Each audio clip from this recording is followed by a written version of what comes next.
ನಮಸ್ಕಾರ. ಇವತ್ತು ನಾವು ಮಾತಾಡ್ಬೋತಿರೋ ವ್ಯಕ್ತಿ ಗಿರೀಶ್ ಕರ್ನಾಡ್.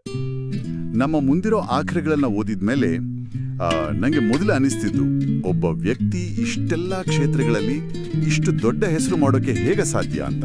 ಹೌದು, ಅಂದ್ರೆ ನಾಟಕಕಾರ, ನಟ, ನಿರ್ದೇಶಕ, ಚಿಂತಕ, ಈ ಪಟ್ಟಿ ಇದು ಬೆಳೆಯುತ್ತಲೇ ಹೋಗುತ್ತೆ.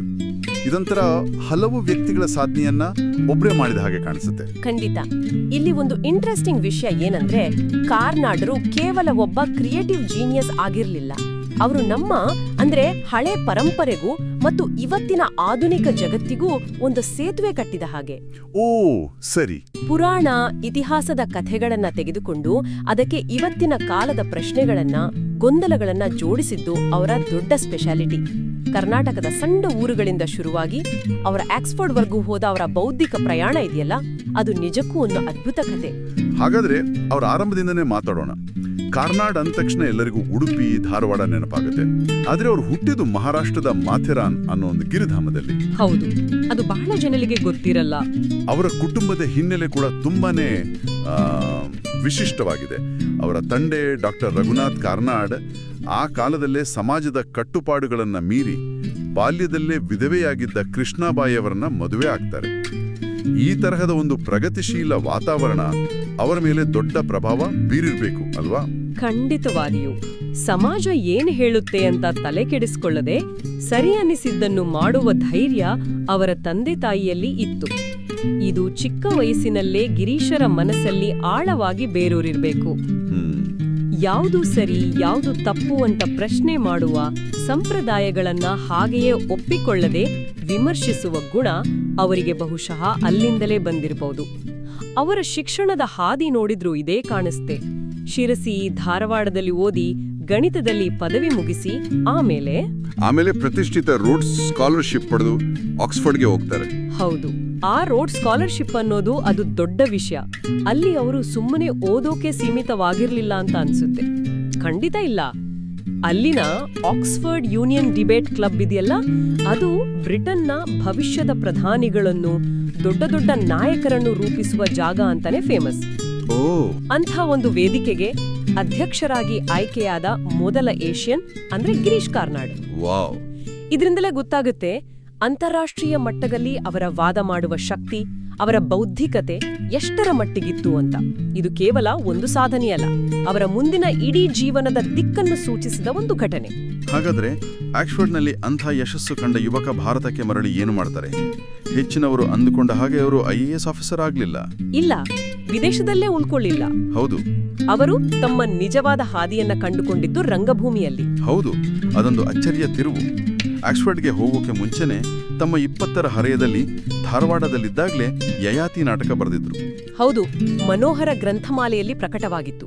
ಆದರೆ ಅವರನ್ನ ಭಾರತೀಯ ರಂಗಭೂಮಿಯ ನಕ್ಷೆಯಲ್ಲಿ ಕೂರಿಸಿದ್ದು ತುಗ್ಲಕ್ ನಾಟಕ. 1964ರಲ್ಲಿ ಬಂದ ಆ ನಾಟಕ ಇವತ್ತಿಗೂ ಪ್ರಸ್ತುತ. ಈ ಆಕರಗಳಲ್ಲಿ ಒಂದು ಮಾತು ಬಹಳ ಇಂಟ್ರೆಸ್ಟಿಂಗ್ ಆಗಿರುತ್ತೆ. ಪುರಾಣ ಇತಿಹಾಸಗಳನ್ನು ನಿಜ ನೆಲೆಯಲ್ಲಿ ನೆಯ್ಯುವ ಕೆಲಸ ಅಂತ.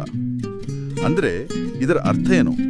ಅವರು ಕೇವಲ ಹಳೆಯ ಕಥೆಗಳನ್ನು ಹೇಳ್ತಿರ್ಲಿಲ್ಲ, ಬದಲಿಗೆ ಆ ಪಾತ್ರಗಳನ್ನು ನಮ್ಮ ಕಾಲದ ಗೊಂದಲಗಳಿಗೆ ಕನ್ನಡಿಯಾಗಿ ಬಳಸ್ತೀರಾ?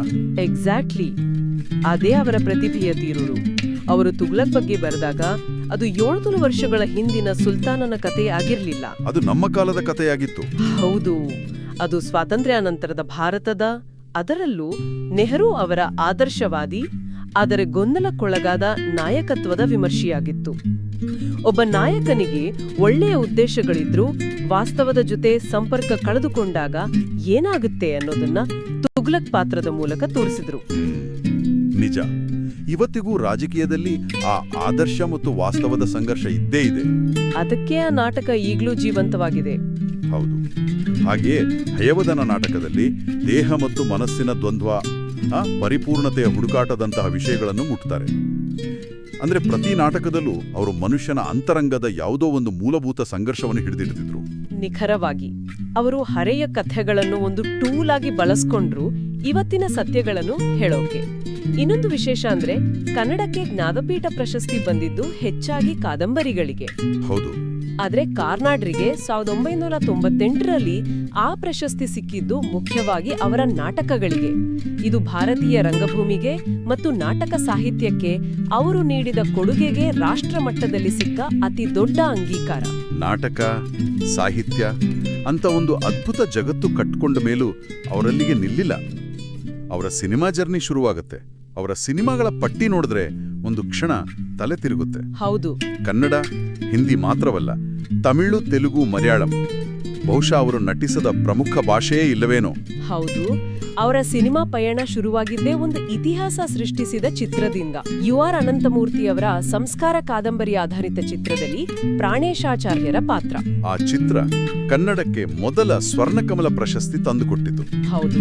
ಅಲ್ಲಿಂದ ಶುರುವಾದ ಅವರ ನಟನಾ ಪಯಣದಲ್ಲಿನ ವೈವಿಧ್ಯತೆ ಇದೆಯಲ್ಲ, ಅದು ನಿಜಕ್ಕೂ ಬೆರಗು ಹುಟ್ಟಿಸುತ್ತೆ. ಆ ವೈವಿಧ್ಯತೆ ಬಗ್ಗೆ ಸ್ವಲ್ಪ ಹೇಳಿ. ಯಾಕಂದ್ರೆ ಕೆಲವರು ಅವರನ್ನ ಕಲಾತ್ಮಕ ಸಿನಿಮಾಗಳ ನಟ ಅಂದ್ಕೊಂಡ್ರೆ, ಇನ್ನು ಕೆಲವರು ಕಮರ್ಷಿಯಲ್ ಸಿನಿಮಾಗಳ ಖಡಕ್ ಆಫೀಸರ್ ಅಂತ ನೋಡಿರ್ತಾರೆ. ಅದ್ಭುತವಾದ ಪಾಯಿಂಟ್. ಒಂದ್ ಕಡೆ ಸಂಸ್ಕಾರದಂತಹ ಗಂಭೀರ ಚಿತ್ರದಲ್ಲಿ ಸಂಪ್ರದಾಯ ಮತ್ತು ವೈಯಕ್ತಿಕ ಭಾವನೆಗಳ ನಡುವೆ ನರಳುವ ಪ್ರಾಣೇಶಾಚಾರ್ಯರ ಪಾತ್ರ. ಇನ್ನೊಂದೆಡೆ ಶಂಕರ್ ನಾಗ್ ಜೊತೆ ಒಂದು ಮುತ್ತಿನ ಕಥೆಯಲ್ಲಿ ಸಾಹಸಿ ಪಾತ್ರ. ಹೌದು ಹೌದು. ತಮಿಳಿನಲ್ಲಿ ಕಮಲ್ ಹಾಸನ್ ಜೊತೆ ಗುಣ ಚಿತ್ರದಲ್ಲಿ ಮನೋವೈದ್ಯರ ಪಾತ್ರ. ಹಾಗೆಯೇ ಹಿಂದಿಯಲ್ಲಿ ಏಕ್ ಥಾ ಟೈಗರ್ನಂತಹ ದೊಡ್ಡ ಕಮರ್ಷಿಯಲ್ ಸಿನಿಮಾದಲ್ಲಿ ರಾ ಮುಖ್ಯಸ್ಥರ ಪಾತ್ರ. ವಾವ್.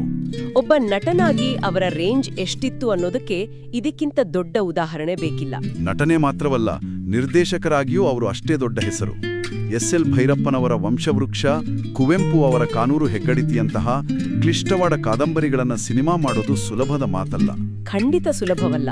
ಅದು ಅವರಲ್ಲಿದ್ದ ಸಾಹಿತ್ಯದ ಆಳವಾದ ತಿಳುವಳಿಕೆಯನ್ನು ತೋರಿಸುತ್ತೆ. ಅವರು ಕೇವಲ ಕಥೆಯನ್ನ ತೆರೆಗೆ ತರಲಿಲ್ಲ, ಆ ಕಾದಂಬರಿಗಳ ಆತ್ಮವನ್ನ ಹಿಡಿಯೋ ಪ್ರಯತ್ನ ಮಾಡಿದ್ರು. ವಂಶವೃಕ್ಷ ಇರಬಹುದು, ಕಾಡು ಇರಬಹುದು, ಅವರ ನಿರ್ದೇಶನದ ಚಿತ್ರಗಳು ಕಥೆ ಹೇಳುವ ಅವರ ತುಡಿತದ ಇನ್ನೊಂದು ರೂಪ ಅಷ್ಟೇ. ಅವರು ಒಂದೆಡೆ ಸ್ಥಿರವಾಗಿ ನಿಲ್ಲುವ ಜಾಯಮಾನದವರಲ್ಲ. ಪುಣೆ ಫಿಲ್ಮ್ ಇನ್ಸ್ಟಿಟ್ಯೂಟ್ನ ನಿರ್ದೇಶಕರಾಗಿ ಕೆಲಸ ಮಾಡ್ತಾರೆ, ಅದನ್ನ ಬಿಟ್ಟು ಮುಂಬೈಗೆ ಹೋಗಿ ನಟನೆಯಲ್ಲಿ ತೊಡಗುತ್ತಾರೆ, ಮತ್ತೆ ಬೆಂಗಳೂರಿಗೆ ಬಂದು ನೆಲೆಸ್ತಾರೆ. ಇದು ಅಸ್ಥಿರತೆಯಲ್ಲ, ನಿರಂತರ ಹುಡುಕಾಟ. ನಾಟಕ, ಸಿನಿಮಾ ಎರಡರಲ್ಲೂ ಇಷ್ಟು ಸಾಧನೆ ಮಾಡಿದ ಮೇಲೆ ಸುಮ್ಮನೆ ಇರಬಹುದಿತ್ತು. ಆದರೆ ನಮ್ಮ ಆಕರಗಳಲ್ಲಿ ಕಾಣುವ ಇನ್ನೊಂದು ಅಂಶವೆಂದರೆ ಅವರು ಕೇವಲ ಕಲಾವಿದರಾಗಿ ಉಳಿಯಲಿಲ್ಲ, ಬದಲಿಗೆ ಒಬ್ಬ ಸಾಂಸ್ಕೃತಿಕ ನಾಯಕರಾಗಿಯೂ ಬೆಳೆದರು, ಅಲ್ವೇ? ಹೌದು. ಅವರನ್ನು ಸಾರ್ವಜನಿಕ ಬುದ್ಧಿಜೀವಿ ಅಥವಾ ಪಬ್ಲಿಕ್ ಇಂಟೆಲೆಕ್ಚುಯಲ್ ಅಂತ ಕರೆಯಬಹುದು. ಅವರು ಕೇಂದ್ರ ಸಂಗೀತ ನಾಟಕ ಅಕಾಡೆಮಿಯ ಅಧ್ಯಕ್ಷರಾಗಿ, ಲಂಡನ್ನಲ್ಲಿರುವ ನೆಹರು ಸೆಂಟರ್ನ ನಿರ್ದೇಶಕರಾಗಿ ಕೆಲಸ ಮಾಡಿದ್ದಾರೆ. ಶಿಕಾಗೋ ವಿಶ್ವವಿದ್ಯಾಲಯದಲ್ಲಿ ಸಂದರ್ಶಕ ಪ್ರಾಧ್ಯಾಪಕರಾಗಿಯೂ ಪಾಠ ಮಾಡಿದ್ದಾರೆ. ಹೌದು. ಇಲ್ಲಿ ನನಗೊಂದು ಪ್ರಶ್ನೆ. ಅವರು ಇಷ್ಟೆಲ್ಲ ಸರ್ಕಾರಿ ಹುದ್ದೆಗಳು, ಸಾಂಸ್ಕೃತಿಕ ಸಂಸ್ಥೆಗಳ ಮುಖ್ಯಸ್ಥರಾಗಿ ಕೆಲಸ ಮಾಡಿದ್ದು ಅವರ ಸೃಜನಶೀಲತೆಗೆ ಅಡ್ಡಿಯಾಯ್ತಾ ಅಥವಾ ಪೂರಕವಾಯ್ತಾ? ಒಬ್ಬ ಬಂಡಾಯ ಮನೋಭಾವದ ಕಲಾವಿದ ಆಡಳಿತದ ಭಾಗವಾಗುವುದು ಒಂದು ರೀತಿಯ ವಿರೋಧಾಭಾಸದಂತೆ ಕಾಣಲ್ವಾ? ಇದು ಬಹಳ ಮುಖ್ಯವಾದ ಪ್ರಶ್ನೆ. ಇದನ್ನ ಎರಡು ರೀತಿ ನೋಡ್ಬೋದು. ಒಂದ್ ಕಡೆ ಈ ಹುದ್ದೆಗಳು ಅವ್ರಿಗೆ ಭಾರತದ ಸಾಂಸ್ಕೃತಿಕ ನೀತಿಗಳನ್ನು ರೂಪಿಸುವಲ್ಲಿ, ಜಾಗತಿಕ ಮಟ್ಟದಲ್ಲಿ ಭಾರತೀಯ ಕಲೆಗಳನ್ನ ಪ್ರತಿನಿಧಿಸುವಲ್ಲಿ ಒಂದು ದೊಡ್ಡ ವೇದಿಕೆ ಕೊಟ್ಟವು. ಸರಿ. ಅವರು ಕೇವಲ ವೇದಿಕೆಯ ಹೊರಗೆ ನಿಂತು ವಿಮರ್ಶೆ ಮಾಡುವವರಾಗಿ ಉಳಿಲಿಲ್ಲ, ಬದಲಿಗೆ ಒಳಗಿದ್ದು ಬದಲಾವಣೆ ತರಲು ಪ್ರಯತ್ನಿಸಿದರು. ಇನ್ನೊಂದ್ ಕಡೆ ಈ ಆಡಳಿತಾತ್ಮಕ ಜವಾಬ್ದಾರಿಗಳು ಅವರ ಬರವಣಿಗೆಯ ಸಮಯವನ್ನು ಕಸಿದುಕೊಂಡಿರಲೂಬಹುದು. ಆದ್ರೆ ಕಾರ್ನಾಡ್ರ ವ್ಯಕ್ತಿತ್ವವೇ ಹಾಗಿತ್ತು. ಅವರು ಸಮಾಜದಿಂದ ದೂರ ಉಳಿದು ಕಲಾ ಚಟುವಟಿಕೆ ಮಾಡುವವರಲ್ಲ, ಸಮಾಜದ ಜೊತೆ ನಿರಂತರ ಸಂವಾದದಲ್ಲಿ ಇರಲು ಬಯಸುವವರಾಗಿದ್ರು. ಅವರಿಗೆ ಸಂದ ಗೌರವಗಳ ಪಟ್ಟಿ ನೋಡಿದ್ರೂ ಇದು ಗೊತ್ತಾಗುತ್ತೆ. 1974ರಲ್ಲಿ ಪದ್ಮಶ್ರೀ, 1992ರಲ್ಲಿ ಪದ್ಮಭೂಷಣ, ಕೊನೆಗೆ 1998ರಲ್ಲಿ ಜ್ಞಾನಪೀಠ. ಇದು ರಾಷ್ಟ್ರ ಮಟ್ಟದಲ್ಲಿ ಅವರಿಗಿದ್ದ ಗೌರವವನ್ನು ತೋರಿಸುತ್ತೆ. ಖಂಡಿತ. ಈ ಪ್ರಶಸ್ತಿಗಳು ಕೇವಲ ಅವರ ವೈಯಕ್ತಿಕ ಸಾಧನೆಗೆ ಸಿಕ್ಕಿದ್ದಲ್ಲ, ಅದು ಕನ್ನಡ ರಂಗಭೂಮಿ, ಕನ್ನಡ ಸಾಹಿತ್ಯ ಮತ್ತು ಕನ್ನಡ ಸಿನಿಮಾ ಜಗತ್ತಿಗೆ ಸಿಕ್ಕ ಗೌರವವೂ ಹೌದು. ಅವರು ತಮ್ಮ ಕೆಲಸದ ಮೂಲಕ ಕನ್ನಡ ಸಂಸ್ಕೃತಿಯನ್ನು ರಾಷ್ಟ್ರ ಮಟ್ಟದಲ್ಲಿ ಪ್ರತಿನಿಧಿಸಿದರು. ಹಾಗಾದ್ರೆ ಈ ಇಡೀ ಚರ್ಚೆಯನ್ನ ಒಟ್ಟಿಗೆ ನೋಡಿದಾಗ ಒಬ್ಬ ರೋಡ್ ಸ್ಕಾಲರ್, ಜ್ಞಾನಪೀಠ ಪ್ರಶಸ್ತಿ ವಿಜೇತ ನಾಟಕಕಾರ, ರಾಷ್ಟ್ರ ಪ್ರಶಸ್ತಿ ವಿಜೇತ ನಟ ಮತ್ತು ನಿರ್ದೇಶಕ, ಸಾಂಸ್ಕೃತಿಕ ನಾಯಕ, ಒಂದೇ ವ್ಯಕ್ತಿ ಇಷ್ಟೆಲ್ಲ ಆಗಲು ಹೇಗೆ ಸಾಧ್ಯವಾಯಿತು? ಇದರ ಹಿಂದಿನ ರಹಸ್ಯವಾದರೂ ಏನು? ಬಹುಶಃ ಅವರಲ್ಲಿದ್ದ ನಿರಂತರ ಬೌದ್ಧಿಕ ಕುತೂಹಲವೇ ಇದಕ್ಕೆ ಕಾರಣ ಅಂತ ನನಗನಿಸುತ್ತೆ.